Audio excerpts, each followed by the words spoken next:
السلام عليكم ورحمة الله وبركاته.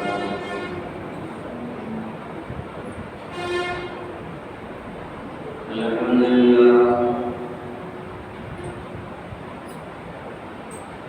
لله رب العالمين،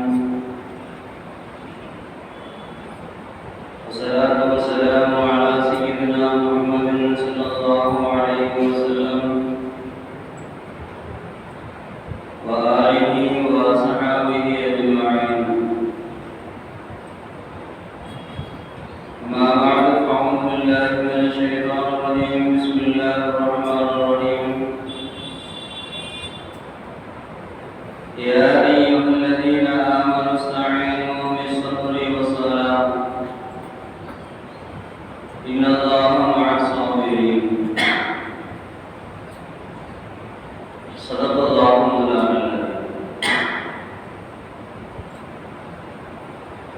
எல்லா புகழும் அல்லாஹ் ஒருவனுக்கே உரித்தாகட்டும். நம்முடைய நாயகம் ஸல்லல்லாஹு அலைஹி ஷஃபீஉல் முஸ்லிமீன் ஸல்லல்லாஹு அலைஹி வஸல்லம் அவர்கள் மீதும் அவர்களின் வாழ்க்கை வழிமுறைகளை நம்பிக்கை மாறாது பின்பற்றி வாழ்ந்த உத்தம சத்திய சஹாபாக்கள், தாபிஈன்கள், தபஅ தாபிஈன்கள், நாதாக்கள், வலிமார்கள் இங்கே அமர்ந்திருக்கக்கூடிய நம் அனைவர்கள் மீதும் அல்லாஹ்வின் சாந்தியும் சமாதானமும் என்றென்றும் நீங்காமல் உண்டாகட்டும். கிருபையாளர் அல்லாஹ் தஆலா புனிதம் நிறைந்த இந்த ஜும்ஆவுடைய நன்னாளில்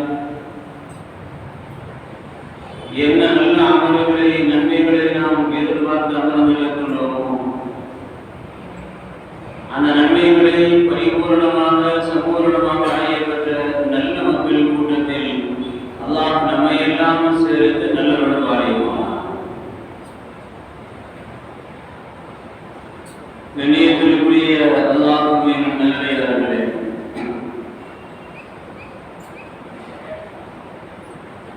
கடந்த வாரங்களுக்கு முன்னால்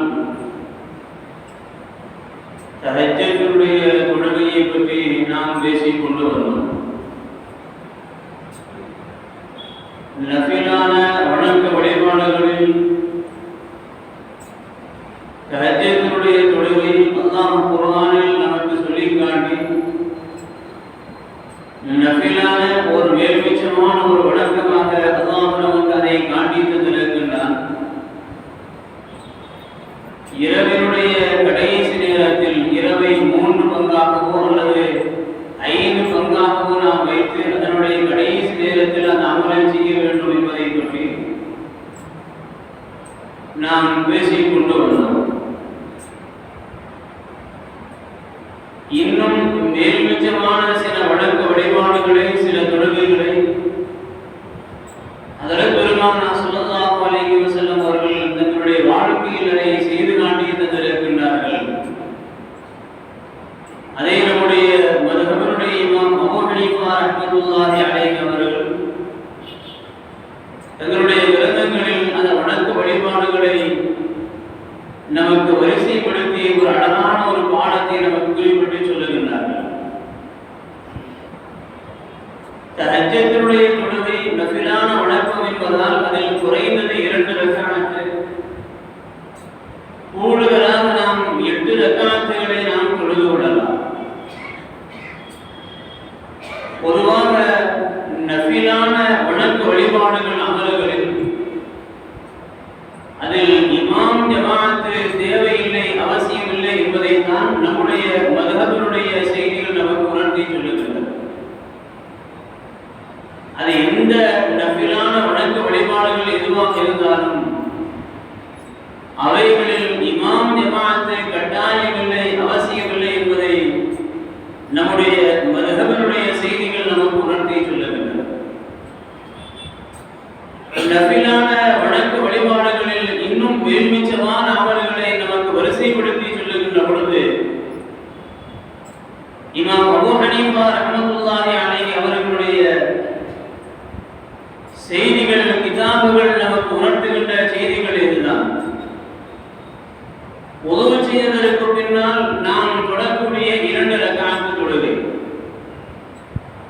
அல்லாஹ்விற்கு நன்றி செலுத்துகின்ற, அல்லாஹ்வை புகழுகின்ற, அல்லாஹ்வினுடைய குதிரத்தை சந்தியை நினைத்து பார்க்கின்ற வகையிலே இந்த நேரத்துடைய தொழுகையை நிறைவேற்றுவதற்கு, அமல் செய்வதற்கு நீ எனக்கு வாய்ப்பு கொடுத்தாயே என்று அல்லாஹ்வை புகழ்ந்து அல்லாஹ்வை நாம் துதிபாடி நாம் செய்கின்ற அமல்களில் உதவு செய்வதற்கு பின்னால் நாம் தொடரக்கூடிய 2 ரக்காத்து தொழுகை அது ஒரு சுன்னத்தான ஒரு அமலாக நமக்கு ஆக்கப்படுகிறது.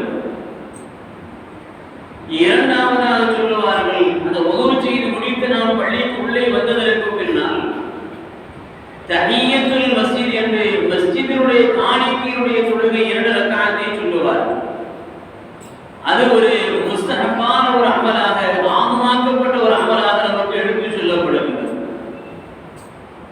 தஹிய்யத்துல் மஸ்ஜித் நாம் பள்ளிக்குள்ளே வருகின்ற பொழுது ஒரு வக்தினுடைய நேரத்தினுடைய இகாமத்தினுடைய நேரம் நெருக்கமாக வருகின்ற பொழுது அந்த நேரத்தினுடைய சுன்னத்தை நாம் முழுமையாக நிறைவேற்ற முடியாது என்று வருகின்ற பொழுது 2 ரக்காத்து தொழுகலாம், அதற்குண்டான நேரம் இருக்கின்றது என்று வருகின்ற பொழுது அந்த நேரத்தில் நாம் பள்ளிக்குள்ளே வருகின்ற பொழுது தஹிய்யத்துல் மஸ்ஜித் 2 ரக்காத்து மஸ்ஜிதுடைய காணிக்கையை அந்த நேரத்தில் நாம் தொழுகின்ற பொழுது அந்த நேரத்தை வீணாக்காமல், வீண் பேச்சுகள் பேசாமல் நல்ல அமல்களில் நம்முடைய நேரத்தை நாம் கழித்தோம் என்கின்ற அந்த நன்மை நம்முடைய நன்மையினுடைய பதிவேட்டில் எழுதப்படும். ஒரு தொழுகைக்கு நாம் வருகின்றோம், 1 மணிக்கு இகாமத்து சொல்லப்படுகின்றது. நாம் லுஹருடைய முன் சுன்னத்து 4 ரக்காத்து சுன்னத்து முஅக்கதா உறுதியாக்கப்பட்ட ஒரு சுன்னத்து, அதை நாம் தொழ வேண்டும் என்று வருகின்ற பொழுது குறைந்தபட்சம் ஒரு 6-7 நிமிடங்கள் இருந்தால்தான் 4 ரக்காத்துகளிலும் அல்ஹம்து சூரா ஓதி அதனுடைய துணை சூறாக்களை ஓதி நாம் தொழக்கூடிய ஒரு திருப்தி நமக்கு ஏற்படும். 2 நிமிடம் 3 நிமிடம் இருக்கின்றது, 4 ரக்காத்துகளை நம்மால் திருப்தியாக தொழ முடியாது என்கின்ற அந்த சூழ்நிலை வருகின்ற பொழுது பள்ளிக்கு உள்ளே நாம் வந்து விட்டோம். பள்ளிக்கு உள்ளே நாம் வந்ததற்கு பின்னால் அந்த நேரத்தை நாம் வீணடிக்காமல் அல்லாஹ்விடத்தில் துஆக்கள் அமல்கள் கபூல் செய்யப்படுகின்ற நேரங்களில் வாங்குக்கு முன்னாலும் பின்னாலும் இஸ்லாமத்திற்கு முன்னாலும் அந்த நேரங்களில் நாம் செய்யக்கூடிய அமல்கள் துஆக்களை அல்லாஹ் கபூல் செய்கின்றான் என்கின்ற அமைப்பிலே அந்த 2-3 நிமிடங்களில் தஹிய்யத்துல் மஸ்ஜிதினுடைய அந்த 2 ரக்காத்தை நாம் தொழுகின்ற பொழுது அபரிமிதமான நன்மைகளை அல்லாஹ் நமக்கு தருகின்றார். மூன்றாவதாக சொல்லுவார்கள் லுஹாவினுடைய தொழுகை. அந்தந்த நேரங்களில் அதற்கு பெயர் வைக்கப்பட்டிருக்கின்றதை தவிர எல்லாம் ஒரே தொழுகை தான். தஹஜ்ஜத் முதற்கொண்டு இஷாவிற்கு பின்னால் நாம் செய்யக்கூடிய இரவினுடைய மேல்மிச்சமான அந்த அமல்கள், ஃபர்தான சுன்னத் முஅக்கதாவான கடமைகளை தவிர்த்து நாம் மேல்மிச்சமாக செய்யக்கூடிய நஃபிலான வணக்கங்கள் எல்லாம் நஃபில் தொழுகைகள் தான். அதற்குண்டான அந்த நேரத்திற்குண்டான பெயர்கள் நமக்கு குறிப்பிட்டு சொல்லப்படுகிறது. லுஹாவினுடைய நேரத்தினுடைய தொழுகை இருக்கின்றது. ஹஜ்ரத் பெருமானார் ஸல்லல்லாஹு அலைஹி வஸல்லம் அவர்கள் அதை ஹதீஸ்களில் நமக்கு உயர்ந்த ஒரு அமலாக நமக்கு குறிப்பிட்டு சொல்லுகின்றார்.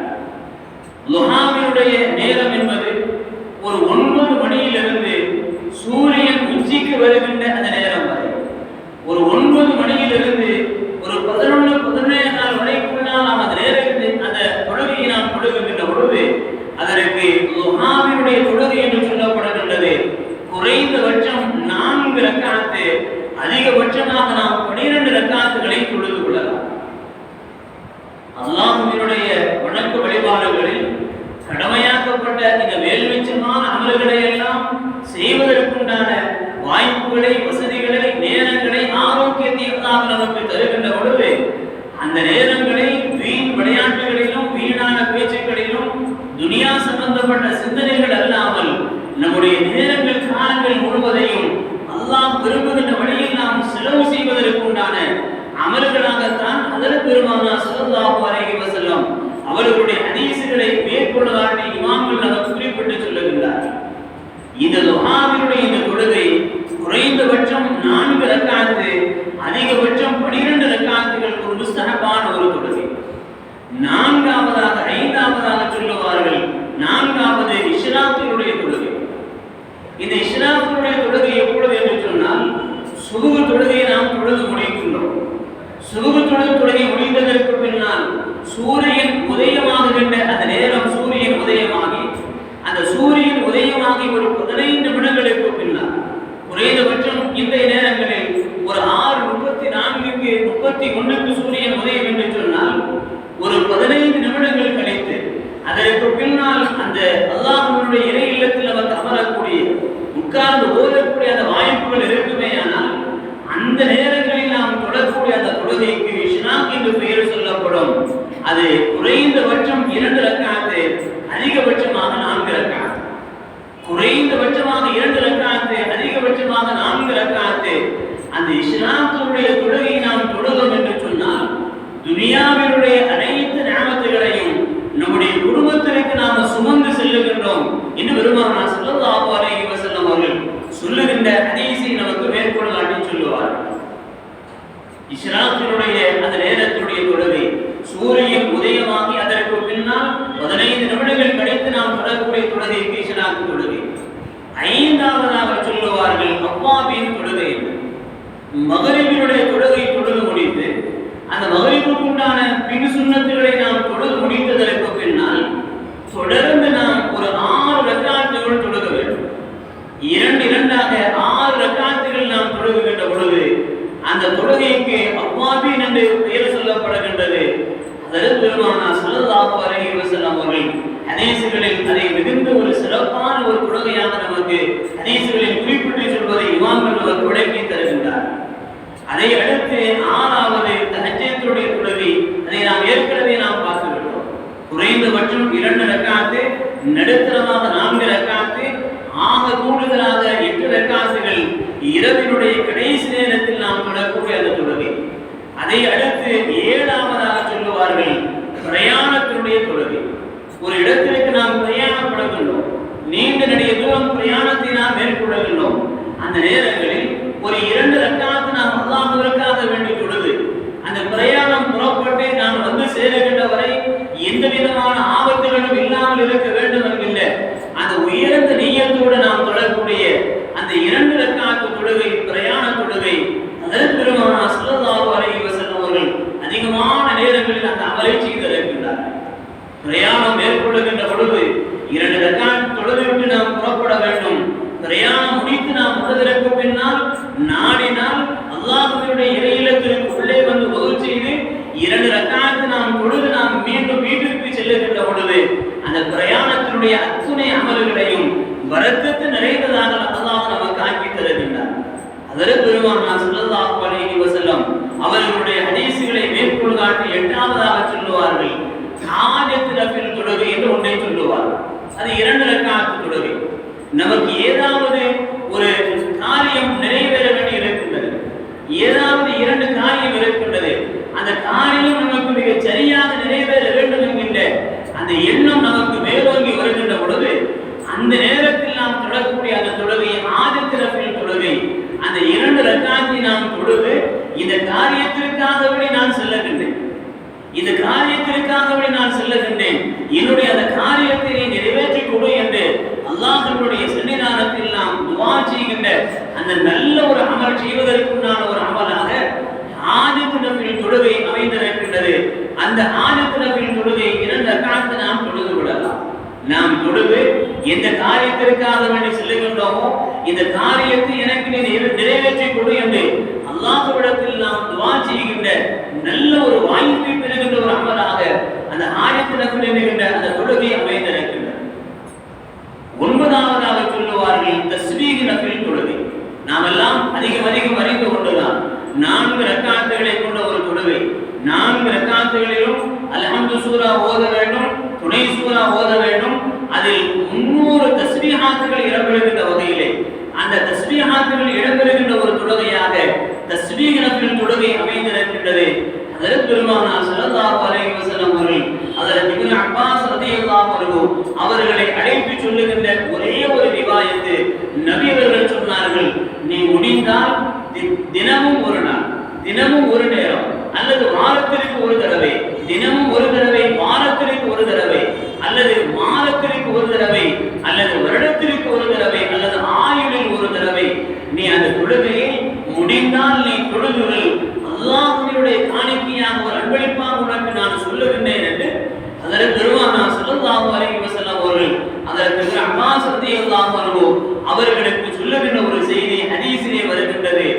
அந்த தஸ்பீஹ் நபியின் தொழுகை 4 ரக்அத்தாக நமக்கு இருக்கின்றது.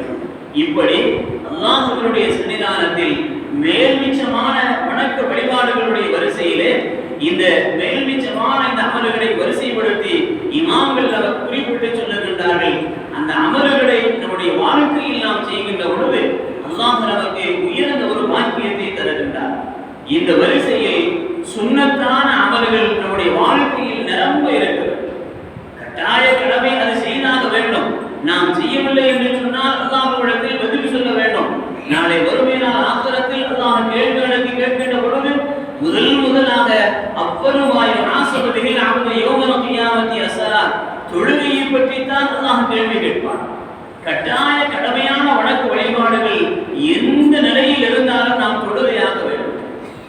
நின்று கொண்டோ அல்லது உட்கார்ந்து கொண்டோ அல்லது படுத்துக் கொண்டோ அல்லது சைக்கிளை செய்து கொண்டாவது நாம் தொழுக வேண்டும்.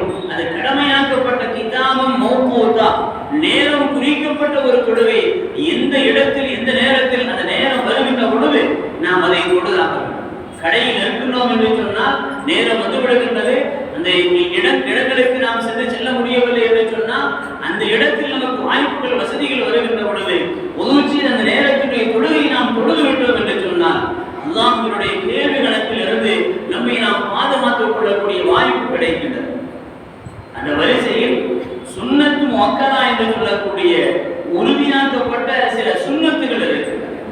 அவைகளை நம்முடைய வாழ்க்கையில் நாம் கட்டாயம் செய்தாக வேண்டும். அதை நாம் செய்கின்ற பொழுது அல்லாஹ்வால் நிரம்ப நன்மைகளை நாம் பெறுகிறோம்.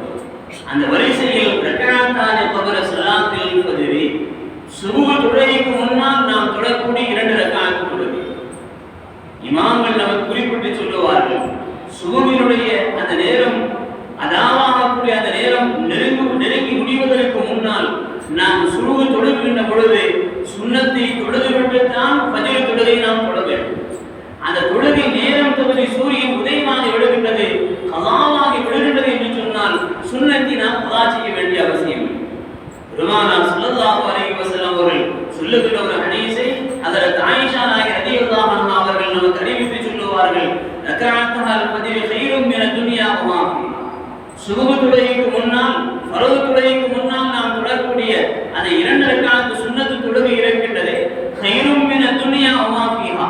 இது துனியாவில் இருக்கின்ற எல்லாவற்றை காட்டிலும் அது மேலான ஒரு நன்மையை பெற்றுத்தரக்கூடிய ஒரு அமலாக அமைந்திருக்கின்றது என்று ஹஜ்ரத் பெருமானார் ஸல்லல்லாஹு அலைஹி வஸல்லம் அவர்களுடைய இந்த ஹதீஸை ஹஜ்ரத் ஆயிஷா நாயகி ரலியல்லாஹு அன்ஹா நமக்கு அறிவித்து சொல்லுகின்றார்கள். ஹஜ்ரத் அபூ ஹுரைரா ரலியல்லாஹு அன்ஹு அவர்கள் அறிவித்து சொல்லுகின்றார்கள், ஹஜ்ரத் பெருமானார் ஸல்லல்லாஹு அலைஹி வஸல்லம் அவர்கள் சுபஹ் தொழுகையினுடைய அந்த முன் சுன்னத்தை நிறைவேற்றுவதில் அவ்வளவு ஆர்வத்தை காட்டுவார்கள். அதே நேரத்தில் மிக இலகுவாக மிக சுருக்கமான சூறாக்களை ஓதி அந்த சுன்னத்தை நபி அவர்கள் நிறைவேற்றுவார். இரவு முழுவதும் தூங்குகின்றோம், தூங்கி எழுந்து பள்ளிக்கு வருகின்றோம். அதுக்கு சில நேரங்களில் உடல் வலி இருக்கலாம், சில நேரங்களில் சோம்பல் இருக்கலாம், நம்மால் செய்ய முடியாமல் அசால்ட்டுத்தனமாக அதை நாம் விட்டுவிடலாம். அப்படி ஒரு நேரம் வந்துவிடக் கூடாது, என்னுடைய உம்மத்துமார்களுக்கு ஏற்பட்டுவிடக் கூடாது என்பதற்காக வேண்டி அதற்கு அபூ ஹுரைரா ரலியல்லாஹு அன்ஹு அவர்கள் சொல்லுகின்றார்கள், ஹஜ்ரத் பெருமானார் ஸல்லல்லாஹு அலைஹி வஸல்லம் அவர்கள் அந்த நேரத்துடைய தொழுகை நிறைவேற்றுவதில் ஆர்வம் காட்டுவார்கள். எந்த அளவிற்கு என்று சொன்னால் மிக சுருக்கமாக அதை நாம் செய்து முடித்து விட வேண்டும் என்கின்ற அளவிற்கு யுகஃபிஃப் அன்ஹா நபி அவர்கள் அதில் ஒரு ஆர்வத்தை காட்டுவார்கள். எந்த அளவிற்கு என்று சொன்னால் முதல் ரக்அத்திலே குல் யா அய்யுஹல் காஃபிரூன் ஓதுவார்கள், இரண்டாவது ரக்அத்திலே குல் ஹுவல்லாஹு ஓதுவார்கள் என்று ஹஜ்ரத் அபூ ஹுரைரா ரலியல்லாஹு அன்ஹு நமக்கு அறிவித்து சொல்லுகிறார். குல் யா அய்யுஹல் காஃபிரூன் குல் ஹுவல்லாஹ் மிக இலகுவான ஒரு சூரா. அந்த இலகுவான அந்த சூறாவை சுபஹினுடைய முன் சுன்னத்தை நாம் நிறைவேற்றுவதில் ஆர்வம் காட்ட வேண்டும் என்பதற்காக வேண்டி ஹஜ்ரத் பெருமானார் ஸல்லல்லாஹு அலைஹி வஸல்லம் அவர்கள் அதை செய்வார்கள் என்று இமாம்கள் நமக்கு குறிப்பிட்டு சொல்லுகின்றார். இரண்டாவது லுஹர் தொழுகைக்கு முன்னால் உண்டான 4 ரக்அத். லுஹர் தொழுகைக்கு முன்னால் உண்டான 4 ரக்அத் பெருமானார் ஸல்லல்லாஹு அலைஹி வஸல்லம் அவர்கள் சொல்லுகின்ற ஒரு ஹதீஸை ஹஜ்ரத் உம்மு ஹபீபா ரலியல்லாஹு அன்ஹா அவர்கள் நமக்கு அறிவித்து சொல்லுகின்றார்கள். ஹஜ்ரத் பெருமானார் ஸல்லல்லாஹு அலைஹி வஸல்லம் அவர்கள் லுஹர் நேரத்தினுடைய 3 சுன்னத் அந்த 4 ரக்அத்தை நிறைவேற்றுவதில் நபி அவர்கள் மிகுந்த கவனம் செலுத்துவார்கள். எந்த அளவிற்கு என்று சொன்னால் ஒரு நேரத்தில் எங்களுக்கு இப்படி சொல்லி காட்டினார்கள், யாராகிலும் ஒரு அடியார் ஒரு நாளைக்கு இரவிலும் பகலிலும் 12 ரக்அத் அவர்கள் தொழுவார்களே ஆனால் புனிய லஹு சுவர்க்கத்தில் அல்லாஹ் அவர்களுக்கு ஒரு வீட்டை, ஒரு மாளிகை அல்லாஹ் கட்டுகின்றான் என்று ஹஜ்ரத் உம்மு ஹபீபா ரலியல்லாஹு அன்ஹா அவர்கள் நமக்கு அறிவித்து சொல்லுவார்கள். அதில் முதலாவதாக அர்பஅன் கபல லுஹரி, லுஹருக்கு முன்னால் 4 ரக்அத், ஒரு ரக்அத்தைனி பஅதஹா, லுஹருக்கு பின்னால் 2 ரக்அத், ஒரு ரக்அத்தைனி பஅதல் மக்ரிபி, மக்ரிபுக்கு பின்னால் 2 ரக்அத், ஒரு ரக்அத்தைனி பஅதல் இஷாஇ, இஷாவிற்கு பின்னால் 2 ரக்அத், ஒரு ரக்அத்தைனி கபல ஸலாத்தில் ஃபஜ்ரி, ஃபஜ்ர் தொழுகைக்கு முன்னால் 2 ரக்அத். நபி அவர்கள் இந்த 12 ரக்அத்தினுடைய இந்த நேரத்துடைய தொழுகைகளில் மிகுந்த கவனம் எடுத்து செய்வார்கள். யார் ஒரு அடியார் இந்த தொழுகையை சரியாக நிறைவேற்றுகின்றார்களோ அல்லாஹ் அவர்களுக்கு சுவர்க்கத்தில் ஒரு மாளிகையை அல்லாஹ் கட்டுகின்றான் என்று ஹஜ்ரத் உம்மு ஹபீபா ரலியல்லாஹு அன்ஹா நமக்கு அறிவித்து சொல்லுகின்றார். இப்படி மேல்மிச்சமான வணக்க வழிபாடுகளில் சுன்னத் முஅக்கதா, உறுதியாக்கப்பட்ட சில சுன்னத்தான அமல்களில் அவைகளில் நாம் மிகுந்த கவனம் எடுத்து செய்ய வேண்டும். அடுத்ததாக நமக்கு சொல்லுவார்கள் ரக்அத்தானி பஅதல் லுஹரி, லுஹர் தொழுகைக்கு பின்னால் 2 ரக்அத். அதையும் உம்மு ஹபீபா ரலியல்லாஹு அன்ஹா அந்த ஹதீஸில் நமக்கு அறிவித்து மேற்கோள் காட்டி சொல்லுகின்றார்கள். ஹஜ்ரத் பெருமானார் ஸல்லல்லாஹு அலைஹி வஸல்லம் அவர்கள் சொன்னார்கள், மன் ஹாஃபஸ அலா 4 ரக்அத்தின் கபல லுஹரி வ 4 பஅதஹா, லுஹர் தொழுகைக்கு முன்னாலும் பின்னாலும் அந்த சுன்னத்தான அமல்களில் யார் கவனமெடுத்து பேணி பாதுகாத்து வருகின்றார்களோ அல்லாஹ் அவர்களை அலன்னார், நரகத்தை விட்டு அல்லாஹ் அவர்களை பாதுகாக்கின்றார். லுஹரினுடைய முன் சுன்னத், அதனுடைய பின் சுன்னத், அந்த மேல்மிச்சமான அந்த அமல்களில் யார் கவனமெடுத்து செயல்படுகின்றார்களோ அல்லாஹ் அவர்களை நரகத்தை விட்டு பாதுகாக்கின்றான் என்று பெருமானார் ஸல்லல்லாஹு அலைஹி வஸல்லம் அவர்கள் சொன்ன அந்த செய்தியை ஹஜ்ரத் உம்மு ஹபீபா ரலியல்லாஹு அன்ஹா நமக்கு அறிவித்து சொல்லுகின்றார். அடுத்து இமாம்கள் நமக்கு சொல்லுவார்கள், ஜும்ஆ தொழுகைக்கு முன்னால் உண்டான 4 ரக்அத் தொழுகை, ஜும்ஆ தொழுகைக்கு முன்னால இந்த நேரத்திற்கு உண்டான முன்னுண்டான 4 ரக்அத் தொழுகை, அதில் நபி அவர்கள் மிகுந்த கவனம் எடுத்து செய்வார்கள். எந்த அளவிற்கு என்று சொன்னால் ஹஜ்ரத் இப்னு அப்பாஸ் ரலியல்லாஹு அன்ஹுமா அவர்கள் நமக்கு அறிவித்து சொல்லுவார்கள், ஹஜ்ரத் பெருமானார் ஸல்லல்லாஹு அலைஹி வஸல்லம் அவர்கள் ஜும்ஆவினுடைய அந்த தொழுகைக்கு முன்னால் 4 ரக்அத் தொழுகையை எந்த விதமான இடையூறுகளும் இல்லாமல், எந்த விதமான பிரிதலும் இல்லாமல் நபி அவர்கள் தொடர்ந்து அமலை செய்து கொண்டே வந்தார்கள் என்று ஹஜ்ரத் இப்னு அப்பாஸ் ரலியல்லாஹு அன்ஹுமா இந்த ஹதீஸை நமக்கு அறிவித்து சொல்லுகின்றார்கள். அடுத்து 60 ரக்அத்தின் பஅத ஸலாத்தில் ஜும்ஆத்தி, ஜும்ஆ தொழுகைக்கு பின்னால் நாம் தொழக்கூடிய 4 ரக்அத் தொழுகை. பெருமானார் ஸல்லல்லாஹு அலைஹி வஸல்லம் அவர்கள் சொல்லுகின்ற இந்த ஒரு ஹதீஸை ஹஜ்ரத் அபூ ஹுரைரா ரலியல்லாஹு அன்ஹு அவர்கள் நமக்கு அறிவித்து சொல்லுகின்றார்கள், இதா ஸல்லைத்தும் பஅதல் ஜும்ஆத்தி ஃபஸல்லு அர்பஅன், இதா ஸல்லைத்தும் பஅதல் ஜும்ஆத்தி ஃபஸல்லு அர்பஅன், நீங்கள் ஜும்ஆ தொழுகை முடிந்ததற்கு பின்னால் அதற்கு பின்னால் 4 ரக்அத் தொழுகை நீங்கள் தொழுகுங்கள் என்று ஹஜ்ரத் பெருமானார் ஸல்லல்லாஹு அலைஹி வஸல்லம் அவர்கள் எங்களுக்கு உத்தரவு பிறப்பித்தார்கள். இந்த அளவிற்கு என்று சொன்னால் அதில் ஏதாவது உங்களுக்கு சிரமங்கள் இருக்குமேயானால், அதில் ஏதாவது அவசரங்கள் இருக்குமேயானால் அதை நீங்கள் 2ஆக வேண்டுமானால் சுருக்கிக் கொள்ளலாம். அது சிரமத்தின் அடிப்படையில் தரப்படுகிற அனுமதியை தவிர முடிந்தால் நீங்கள் 4 ரக்அத் தொழுது கொள்ளுங்கள் என்று ஹஜ்ரத் பெருமானார் ஸல்லல்லாஹு அலைஹி வஸல்லம் அவர்கள் சொல்லுகின்ற இந்த ஹதீஸை ஹஜ்ரத் அபூ ஹுரைரா ரலியல்லாஹு அன்ஹு நமக்கு அறிவித்து சொல்லுகின்றார்கள். அடுத்து இமாம்கள் நமக்கு சொல்லுவார்கள், ரக்அத்தானி பஅதல் மக்ரிபி, மக்ரிப் தொழுகைக்கு பின்னால் 2 ரக்அத், மக்ரிப் தொழுகைக்கு பின்னால் நாம் தொழக்கூடிய அந்த 2 ரக்அத் ஹஜ்ரத் பெருமானார் ஸல்லல்லாஹு அலைஹி வஸல்லம் அவர்கள் பள்ளியிலிருந்து வெளியேறுவதற்கு முன்னால், மக்ரிபினுடைய தொழுகை முடித்து பள்ளியிலிருந்து வெளியேறுவதற்கு முன்னால் அந்த ஃபர்தை தொடர்ந்து நபி அவர்கள் அந்த அமலை செய்து விடுவார்கள் என்று ஹஜ்ரத் பெருமானார் ஸல்லல்லாஹு அலைஹி வஸல்லம் அவர்கள் நடந்து கொண்ட அந்த முறையை ஹஜ்ரத் இப்னு அப்பாஸ் ரலியல்லாஹு அன்ஹு நமக்கு அறிவித்து சொல்லுகின்றார்கள்.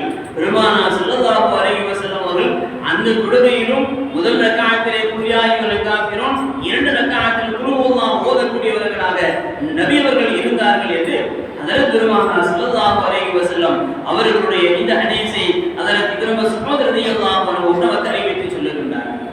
அதே வரிசையில் ரக்அத்தானி பஅத ஸலாத்தில் இஷாஇ, இஷா தொழுகைக்கு பின்னால் வித்ர் தொழுகைக்கு முன்னால் 2 ரக்அத்தை பெருமானார் ஸல்லல்லாஹு அலைஹி வஸல்லம் அவர்கள் தொழக்கூடியவர்களாக இருந்தார்கள் என்று இந்த சுன்னத் முஅக்கராக வரக்கூடிய இந்த தொழுகைகளை இமாம்கள் நமக்கு குறிப்பிட்டு சொல்லுகின்றார்கள். வாழினுடைய காலங்களில் அல்லாஹ்வால் நமக்கு கடமையாக்கி தரப்பட்டிருக்கின்ற 5 தொழுகைகளோடு சேர்த்து அதற்கு முன்னாலும் பின்னாலும் வரக்கூடிய அந்த சுன்னத்தான தொழுகைகள் நம்முடைய வாழ்க்கையில் வர வேண்டும் என்பதை கவனமெடுத்து நாம் செய்ய வேண்டும் என்பதற்காக வேண்டித்தான் நம்மிடத்தில் கேட்கப்பட்ட அந்த கேள்விகளுக்குண்டான ஒரு பதிலாக இந்த செய்திகளை உங்களிடத்தில் எல்லோருக்குமாக நாம் பரிமாறிக் கொள்ளுகின்றோம்.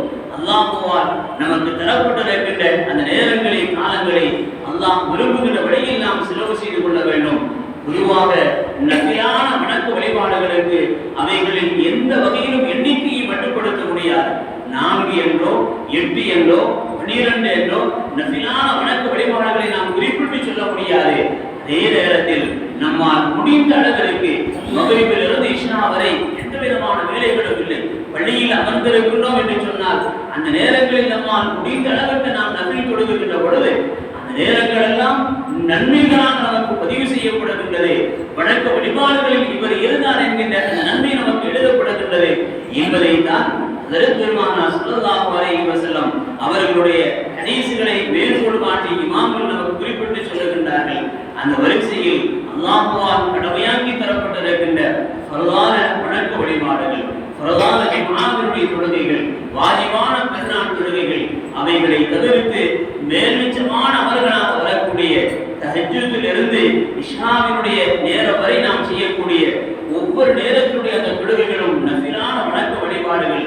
அந்தந்த நேரங்களுக்கு ஒரு பெயர் சொல்லப்படுகின்றதை தவிர அந்த நேரங்களில் அமல்களால் நம்முடைய நேரங்களை நாம் செலவு செய்கின்ற பொழுது அதற்கு அல்லாஹ் நமக்கு தனிப்பெரும் நன்மைகளை தருகின்றான் என்பதை தான் பெருமானார் ஸல்லல்லாஹு அலைஹி வஸல்லம் அவர்களுடைய ஹதீஸ்களில் இருந்து இமாம்கள் நமக்கு குறிப்பிட்டு சொல்லுகின்றார்கள். தலைப்புக்கு சம்பந்தப்படாத ஒரு விஷயம், இன்றைக்கு எல்லா குழந்தைகளுக்கும் தாளமை என்று சொல்லி 2 பக்கங்களிலோ அல்லது ஒரு பக்கங்களிலோ அந்த நோய் இங்கே அதிகமாக பரவுவதை எல்லா மக்களும் இடத்திலே முறையெடுக்கின்றனர். தாளமை என்பது ஒரு பயப்படக்கூடிய ஒரு நோய் அல்ல. நான் தேடி பார்த்த வகையிலே உமிழ்நீருடைய அந்த குமிழி இருக்கின்றது, அதில் ஏதாவது மாற்றங்கள் ஏற்படுகின்ற பொழுது அதில் வரக்கூடிய ஒரு நோய் தான் கழுத்து நீக்கும் என்று அதற்கு புண்ணுக்கு வீங்கி என்றும் தாளமை என்றும் எத்தனையோ பெயர்களை சொல்லுகின்றார். அதற்குண்டான மருந்துகளாக இரவு நகைகளை வாங்கி போட வேண்டும், அதற்கு வேப்பிலை பூச வேண்டும், அதற்குண்டான எல்லா மருந்துகளையும் நாம் பார்க்க வேண்டும். அதில் பயப்படக்கூடிய வகையில் எந்த விதமான விஷயங்களும் இல்லை. அது குழந்தைகளை அதிகமாக அது தாக்குவதன் காரணத்தினால் நமக்கு பயம் ஏற்படுகின்றது. பயம் ஏற்பட வேண்டியதுதான். அல்லாஹ்விடத்தில் நாம் முறையிட்டுக் கொள்ள வேண்டும், துஆ செய்ய வேண்டும். அதற்கு அபூதாவுதிலே பெருமானார் ஸல்லல்லாஹு அலைஹி வஸல்லம் அவர்கள் சொல்லுகின்ற ஒரு துஆ, அல்லாஹும்ம இன்னி அஊது பிக மினல் பரஸி வல் ஜுனூனி வல் ஜுதாமி வ மின் ஸய்யிஇல் அஸ்ஹாப். பெருமானார் ஸல்லல்லாஹு அலைஹி வஸல்லம் அவர்கள் சொல்லுகின்ற இந்த துஆவை அல்லது இது போன்ற துஆக்கள் ஏதாவது நமக்கு நினைவுக்கு வருமேயானால் அந்த துஆக்களை ஓதி அந்த இடத்தில் நாம் தடவி கொண்டால் போதுமானது. அதில் பயப்படக்கூடிய அளவிற்கு எந்த விதமான ஒரு பெரிய ஒரு நோய் அல்ல. அந்த குழந்தைகளை தாக்குவதால் நாம் பயப்படுகின்றோம். இது போன்ற துஆக்களை நாம் ஓதிக்கொள்ள வேண்டும். அல்லது ஷிஃபாவினுடைய ஆயாத்துகள், குர்ஆனில் வரக்கூடிய 7 விதமான ஷிஃபாவினுடைய ஆயாத்துகள் வருகின்றது. அவைகளையும் நாம் நோய் நிவாரணங்களாக பயன்படுத்திக் கொள்ளலாம். எல்லாம் ரப்பல் ஆலமீன் அல்லாஹ் தஆலா இந்த உலகில் நாம் வாழும் காலமெல்லாம் நாம் செய்யக்கூடிய எல்லா நல்ல அமல்களையும் நல்ல அறங்களையும் நிறைவான முறையில் அல்லாஹ் கபூல் செய்து முடிவானாக. இந்த உலகத்தில் நாம் வாழும் காலமெல்லாம் ஆரோக்கியமான ஒரு வாழ்வை எல்லா மக்களுக்கும் அல்லாஹ் நசீபாக்கி தந்தல் முடிவானாக. இந்த உலகத்தை விட்டு மரணிக்கின்ற பொழுது லா இலாஹ இல்லல்லாஹ் முஹம்மது ரசூலுல்லாஹ் என்கின்ற உன்னத கலிமாவை மனமகிழ்வோடு மொழிந்து மரணிக்கக்கூடிய வாக்கியத்தை அல்லாஹ் நம் அனைவர்களுக்கும் நசீபாக்கி தந்தல் முடிவானாக.